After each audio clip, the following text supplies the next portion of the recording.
Okay, let's talk about chemical equilibrium.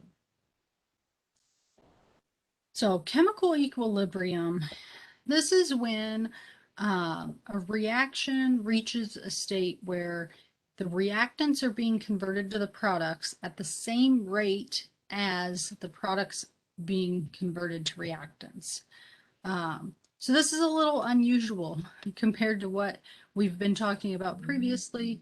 So usually when you're introduced to chemical reactions, we talk about reactants and products, and the reactants are what we start with, and it forms products, and that's that. Okay. But in reality, there's a lot of reactions that are reversible, meaning that not only can their reactants form products, but their products can form reactants. Okay, so the reactions can go in both directions. That's true for lots of reactions, even if we kind of ignore that sometimes. Um, and so when you have a reaction that is reversible, once there are some products formed, the reaction will start going in the reverse direction as well. Okay. And so all at once, the reaction is going in the forward direction. So reactants are forming products, but at the same time, some of those products that are present are reforming reactants. So it's kind of this balance of it's going both directions. Now, this plot given up at the top right here shows you the rate versus the time. And so the reaction rate versus the time. And it shows you this red curve is the rate of the forward reaction, and this bottom one, the blue one, it's the rate of the reverse direction, the reverse reaction. And so initially the rate of the forward is very high. This is assuming we started with only reactants, which is our typical scenario. Okay, so if we start with reactants, then of course the reaction can only go in the forward direction. So it's going to have a high forward rate and a low or zero reverse because it can't go in the reverse direction. But as the reactants are being converted to products, now you have some products and they'll start reacting. But since there's very few, at first it's slow. Okay, but as that forward reaction keeps going, and building more and more products, then the reverse direction can go faster and faster. Okay, so what you see is eventually those rates of the forward and reverse come to a constant rate. Okay, to where the forward and reverse, they're happening at the same rate, meaning that your reactant and product concentrations actually aren't changing at that point. So although when you reach equilibrium, there are reactants constantly being formed into products and products constantly being formed into reactants, they happen at the same rate. So there's no net change in anything at that point. Okay, so at equilibrium, you're kind of at this point where you have a constant amount of everything.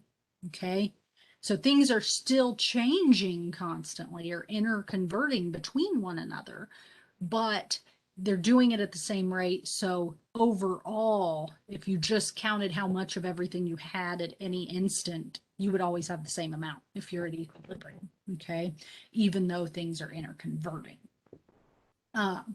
So for instance, if we had the reaction of N2O4 with that, if we're looking at the decomposition of it, it would decompose into NO2. Okay, and this is a process that is an equilibrium process. It's a reversible process. So naturally, if you have a sample of N2O4, if it's the right conditions, so right temperature, then the N2O4 is going to decompose into NO2. But at the same time, NO2 molecules, as they collide correctly, they'll reform N2O4. Okay, and so that process will happen back and forth. And this would be a good one, to do in a lab. You could do this and see what it means for something to reach equilibrium or for those forward and reverse rates to reach a constant, because this one involves a color change. So N2O4 is colorless, NO2 is a brown gas. So initially, if you started with only N2O4, you would have this colorless gas. Okay. And then as as it decomposes and the reaction is reversible, it will slowly get, more and more brown. So initially it'll start looking yellow and then eventually brown until that brown color stays constant because there's a constant amount of NO2 and N2O4 in there. Okay, so as the NO2 amount is going up, it gets more and more brown. But then it levels off at a certain point because there's a constant mixture of the colorless gas and the brown gas. And so it reaches a point where it's at equilibrium. Okay, so at equilibrium, just remember the rates of the forward and reverse are constant. The concentrations of things are constant. Okay, they're no longer changing. Okay, but before you reach equilibrium, all of that stuff is changing. Let's see. Now, I say that the reactants and product concentrations are not changing. One way people get a little bit confused with equilibrium is a lot of times people think once we reach equilibrium, there's an equal amount of everything. That is not true. Okay. So the amounts stay constant once you reach equilibrium, but it could be that you have a lot of product and very little reactant, or other way around. You could have a lot of reactant at equilibrium and very little product, or you can have about equal amounts. That all is dependent on what reaction it actually is. Okay, so some reactions naturally favor products, some naturally favor reactants, and so they'll have more portions of whatever it favors. And some actually don't favor either, so you'll have about an equal amount of each. So that depends on the actual reaction. And so we need to talk about how you can know where what we say is where the equilibrium lies for a reaction. Okay. And how we do that is by looking at what we call the equilibrium constant. So before we look at actual equilibrium constants, we need to look at what it actually is. And it relates to an equation that we call the equilibrium constant expression. Okay. So this is something specific to a reaction, and it's simply the ratio of the product concentrations to the reactant concentrations, meaning the product concentrations on the top of a fraction and the reactant concentrations on the bottom of the fraction, and they're each raised to their stoichiometric coefficient. Okay, so the balancing of the reaction matters, and what the reactants and what the products are matters. Okay, so each reaction has its own equilibrium constant expression, but as long as you have a balanced chemical equation, you should be able to write this expression. Okay, so let me give you just kind of the generic form of this.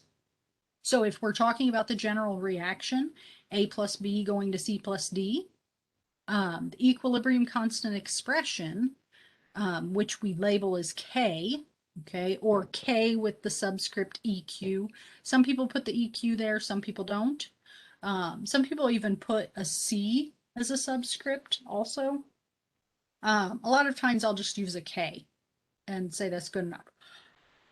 Oh, excuse me. But anyway, so for this, you see this expression or this equation, we have K equals, and then there's your ratio, okay? So this expression is an equation. It's K equals whatever the ratio is, the products over the reactants, okay? And so we have C and D on the top and A and B on the bottom, okay? Because C and D are the products, A and B are the reactants. Okay, and notice that each is raised to its stoichiometric coefficient. So in that general reaction, the lowercase letters, the things in the front, are the stoichiometric coefficients, and the uppercase letters are our actual substance. Okay. Now the other thing, we put those things in square brackets. We put them in square brackets. We don't put them in parentheses. We don't just drop the brackets. So the square brackets are important, and it is important that they are square brackets, not parentheses. The square brackets actually represent that we're talking about the molar concentration or the molarity of the substance, okay? So when we put capital C in square brackets, it is telling you that when you plug numbers into this equation, you would plug in the molarity of substance C into that spot, okay? And then you would raise it to its stoichiometric coefficient. You do the same for everything else. So that's the meaning of the square brackets. It's just saying that the units of what you're plugging in are a molarity. There is a different form of the K expression for pressures of substances, but we're not going to look at that. If you were to go more into equilibrium, you may deal with that, but we're not going to do that. Let's see. One other thing, when you're writing these expressions, pure liquids and solids are not included in the expression, meaning pay attention to the phases in the chemical equation. In your chemical equation, you should have phases listed. If phases aren't listed, you just have to assume that they're all aqueous or all gases and just include everything. But normally there's phases included, and so when you see things that are liquids or solids, so it has parentheses L next to it or parentheses S next to it, those do not go in the expression, okay? You just drop them out. If it's the only product and you drop it out, then you just put a 1 in its place, okay? Or if it's the only reactant and you drop it out, you just put a 1 in its place, okay? But aqueous stuff and gases, that's what goes in this expression. And most of the time, that's the type of reactions we're looking at, is things where everything's aqueous or things where everything's a gas. But just keep in mind, when a liquid or a solid comes up, you leave it out.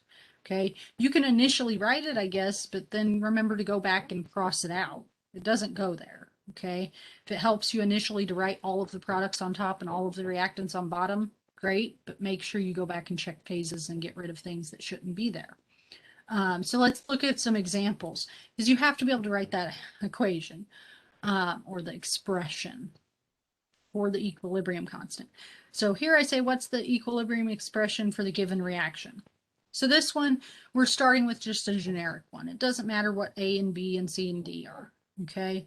We'll just use those as the chemical symbols. So my expression would be K equals, if you want, you can write KEQ, or you can just leave it K, it doesn't matter.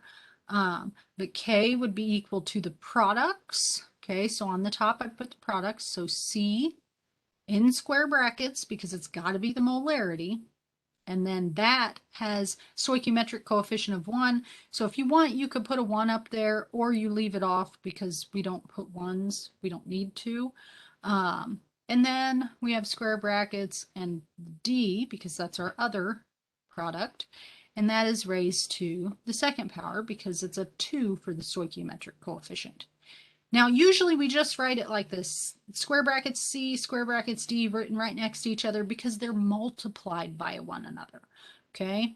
If you want, you can write C and then put a dot and D squared, okay?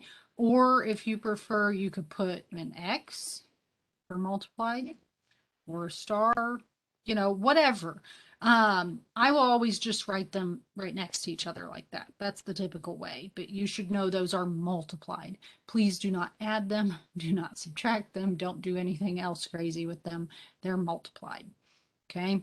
And that's the stuff on the top.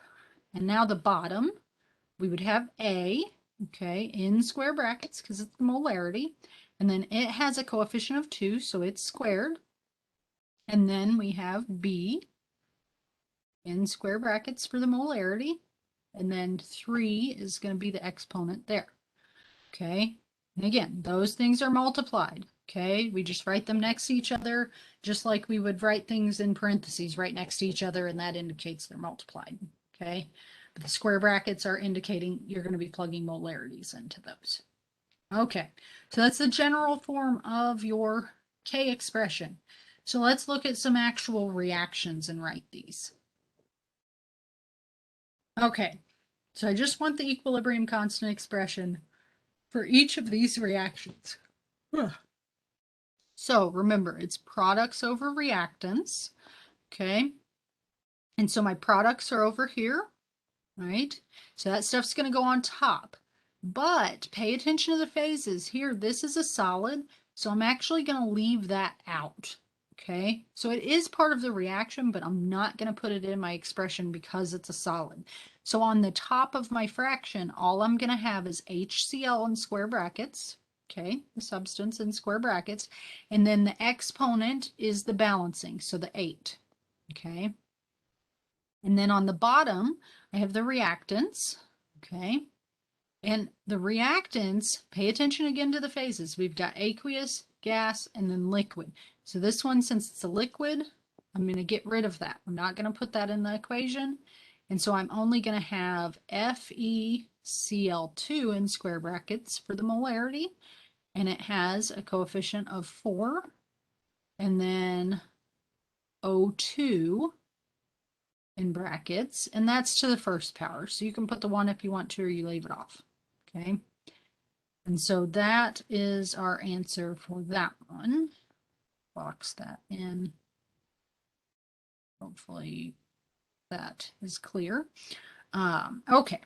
Now, let's see. Let's look at, oops, another one. We've got barium hydroxide and sulfuric acid forming barium sulfate and water. So this one, we want to write our K expression. And so our products are over here, right? Again, pay attention to your phases. Here we have a solid, so that one's not going to be included. And here we have a liquid, so that's not going to be included. So remember what I said, if you end up having no products that are included, just replace it with a 1. So you'll just put a 1 on the top of the fraction. Okay? And then the reactants, both of those are aqueous, so I'm going to include both of them. So I'm going to have square brackets around the BaOH2, and that's to the first power. And then I have H2SO4. That one's also to the first power because there's one of those. Okay, so then that would be my K expression for that reaction. Okay, one more. Okay, again, we start with products. Okay, so K equals the products, and we have a solid, so that I'm going to get rid of. We have a gas, so O2 on the top, and that has a coefficient of 3, so it's to the third power. And then on the bottom, here's my reactant, and the reactant's a solid, so I'm getting rid of that. And so since I don't have that, I would replace it with a 1. Now, a 1 on the bottom you can get rid of, right? O2 to the third over 1 is the same thing as O2 just to the third. Okay. Either one of those is correct. We usually wouldn't put it over 1 because we know that that is the same thing. Okay. Okay. So that's how you write your expressions, because those equations aren't given to you. It's assumed that if you have a balanced chemical equation that you can write your own K equation, okay, or K expression. But then we can use that equation and calculate the K value, or sometimes you're given the K value and you want to solve for something within that equation, okay? But let's talk about what the what the value means, what that numeric value tells us about the reaction. Okay, so that K value, that is called the equilibrium constant. Okay, so the actual numeric value of K is the equilibrium constant, whereas that equation is the equilibrium expression.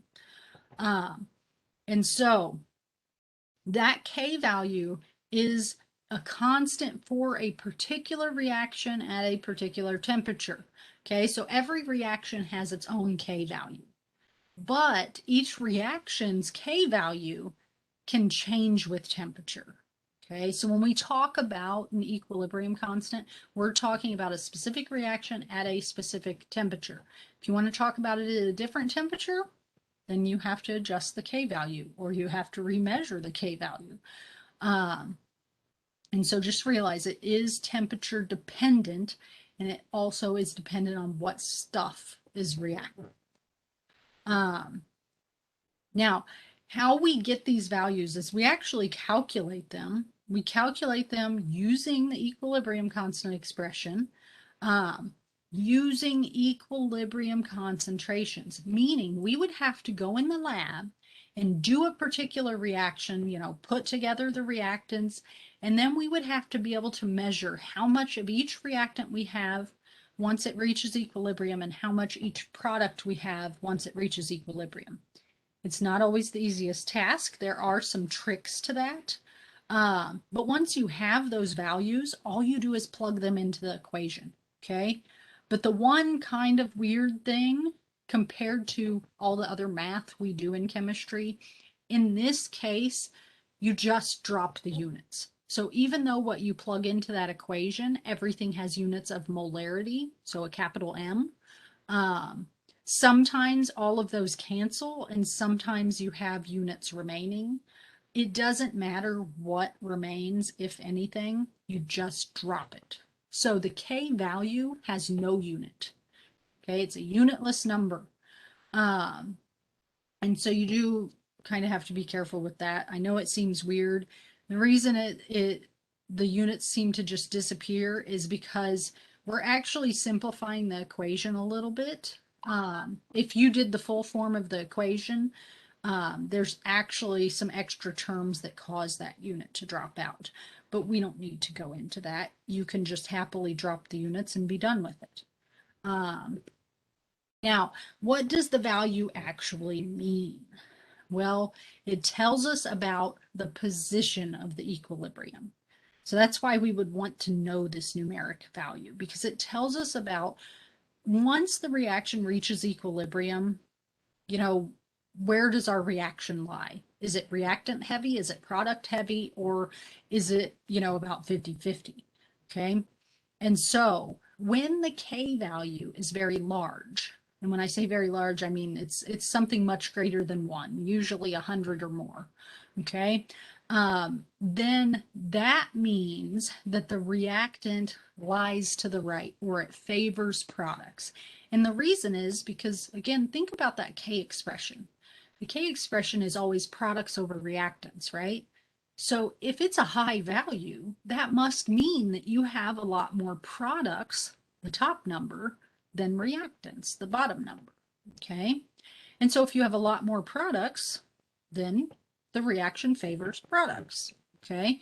Meaning once it reaches equilibrium, you mainly have products, which is a good thing because most of the time we do a reaction and we want products. So that's great, but not every reaction favors products. So you can have reactions that have K values that are very small. And if the K value is very small, if you think about the equilibrium expression, if you have products over reactants, the way you get a small number from that is to have a lot on the bottom, a big number on the bottom. And so it favors reactants in that case, okay? Or the equilibrium lies to the left because the reactants are on the left side, okay? And so let's see, the last scenario, if you have K around 1, now I say around 1, usually in the range of probably 0.01 to 100, so within a factor of 100 from 1. In general, that's pretty close to equal amounts of reactants and products. And so it wouldn't be considered to favor reactants or products. It would be considered to lie in the middle. Okay. And that's important information to know because, well, if you're doing a reaction, like I said, your goal is to get products. That's why we do reactions. We want the products from it. But it's important that you know if naturally this reaction essentially wants to give you products, That would be when the K is very big. And that's great. That makes your life easy. But if you're trying to do this reaction and this is the only way you can get these products, but it has a very low K value, that means the reaction doesn't want to give you those products. So you have to find a way to trick the reaction into giving you products. And by understanding equilibrium constants, and equilibrium just in general, it can help you to manipulate the reaction and force it to do what it doesn't naturally do on its own. Okay. And so it's good to know what these values are telling you. So not only being able to write the expression and calculate the value, but why is it important? What is it telling you? And why would that matter to you? Well, your goal is to get products. So, large K is good, low K isn't great. Okay. But it's not the end of the world. You generally can fix it. You can find a way to make it work. Okay. Let's just do a couple of calculations just to show you what you do if you're trying to calculate K or use K to calculate something else. So here I say determine the K value for the following reaction. So I give you a balanced chemical equation and I say if the equilibrium concentrations are these given values. So HBr in square brackets equals 0.20 molar. Okay, that's the molarity of HBr. Okay, and so on. So in order to calculate K, first I'm going to need my K expression. So I'm going to start there. So K equals my products. So that's the H2 and Br2. So H2 on top in square brackets. And it has a coefficient of 1, so it's to the first power. And then Br2 in square brackets. And that one also is just to the first power. So I'm not even going to put those exponents, but you can. You can put ones if you want. And that's on top. And then we have our reactant, which is HBr. So we put that in square brackets. And then that's squared because it has a stoichiometric coefficient of 2. Okay. Then all I need to do to calculate K is plug in the numbers. Okay. So that means K equals, well, H2 in square brackets is 0.10 molar. Okay. And then Br2 in square brackets is 0.12 molar. And then on the bottom, HBr in square brackets is 0.20 molar. Okay, and that should be squared. Okay, so I'm just swapping out those square bracket terms for the actual molarities. And then I just need to type it in the calculator. And I put the units in here, but in the end, you can kind of ignore them because they're going to disappear. We don't need them. The K value shouldn't have a unit, even if it looks like it comes out with one. So I'm going to take 0.10, multiply by 0.12, and then divide by 0.20 squared. And that gives me 0.30, okay, as my K value. And again, it's unitless. Now on this one, actually the units do fully cancel out on their own. But like I was saying, it doesn't matter if they cancel out or not, they're gone. Okay. Okay, let's look at another one where we have the K value and we want to do something with it. So here I say diatomic iodine, or I2, decomposes at high temperature to form iodine atoms. Okay, so the reaction's given, I2 gas going to 2 I's. Okay, and the K value is 0.011 at 1200 degrees C. Okay, now sometimes people give you the K value and they don't tell you at what temperature. It's just, all that matters really is if you're trying to deal with things at 2 temperatures, then you'd have to know both temperatures to convert your K, but we're not doing K conversions anyway.